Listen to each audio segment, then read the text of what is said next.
tvirtai sakau, kad šiuo įstatymu neginama demokratija, ji greunama. Mes prie šalinamo turinio kategoriškai atsisakėme įrašyti pornografiją, bet įrašėme dezinformaciją.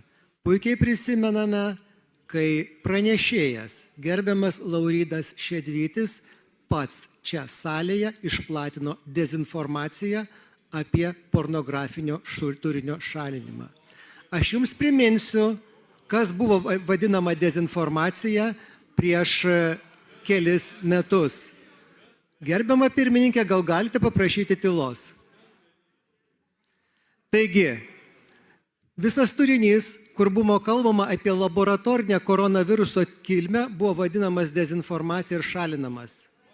Ir štai, prieš keletą dienų Jungtinių Amerikos valstijų žvalgyba išslaptino duomenis, kurie rodo, kad ta versija yra labai tikėtina, išslaptino duomenis, kuriais įrodoma, kad tuometinis prezidento Baideno patarėjas sveikatai Anthony Fauci melavo kongresui 2024 metais duodamas parodymus su priesaika ir sakydamas, kad nesusitikinėjo su žvalgybos pareigūnais dėl koronaviruso kilmės.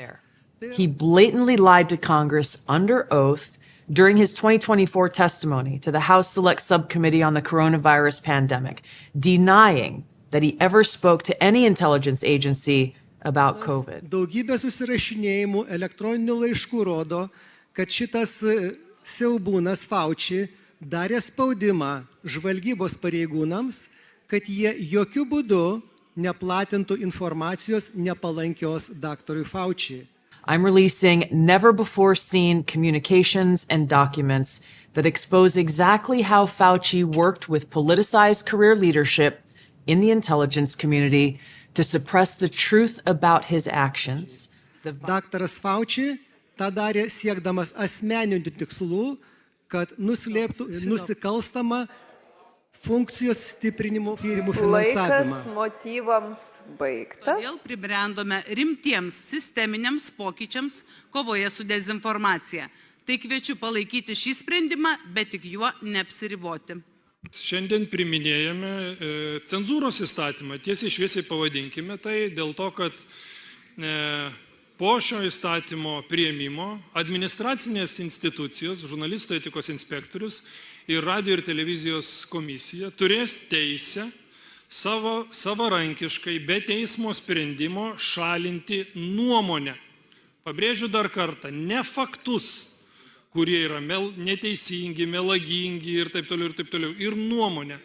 Savo pasiūlymų, kurį pateikiau, aš išbraukiau visus nuorodas į straipsnius, kurie minėjo nuomonės ir buvau palikęs tik faktus. Faktus tai yra karo propaganda, kurstymo karą, raginimą prievartą pažeisti Lietuvos Respublikos suverenitetą, pažeisti konstitucinę santvarką, tai yra faktai ir tos faktus siūliau palikti, leisti administracinėm institucijoms apsispręsti dėl jų ir nelaukti teismo sprendimo. Kas yra daroma dabar? Dabar bus baudžiama už nuomonę. Ir maža to, į šituos visus pasiūlymus siūliau įtraukti ir drausti pornografinio turinio medžiagą. Mėly Seimo nariai, kreipiuosi nuo kairės iki dešinės.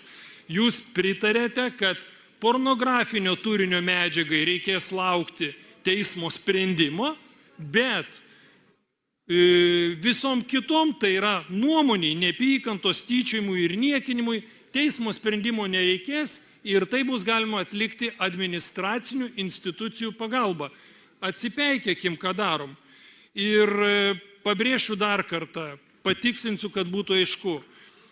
Nuomonės, tai yra neapykanta, tyčiojimas, niekinimą ir taip toliau nustato teismas ir siūlau tą palikti. Šitą įstatymą vadinu pradžia cenzūros įstatymo paketu. Na, iš tikrųjų, gerbiami kolegos socdemai, jūs suprantat konservatorių, kaip jūs pakišo? Jie savo kadencijui tokio cenzūros įstatymo nenešė, nes jie buvo labai gudrus.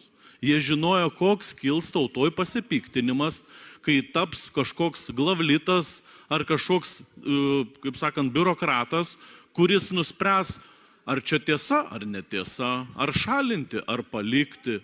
Ar jūs suprantat, koks pasipiktinimas tiks? Juk čia yra nukreiptas į platformas, į alternatyvę žiniasklaidą. Čia ne LRT bus kažkas trinama ar netrima, tai bus alternatyvios žiniasklaidos žlugdymas.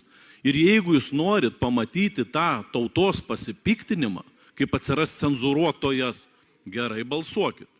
Bet prisiminkit, kas po to bus. Ir kai yra dar kitas Ulbinaitės pasiūlymas, kur dar didesnė cenzūra, juk čia mus visus pakiša. Juk mes busim atsakingi, kurie prabalsuosim.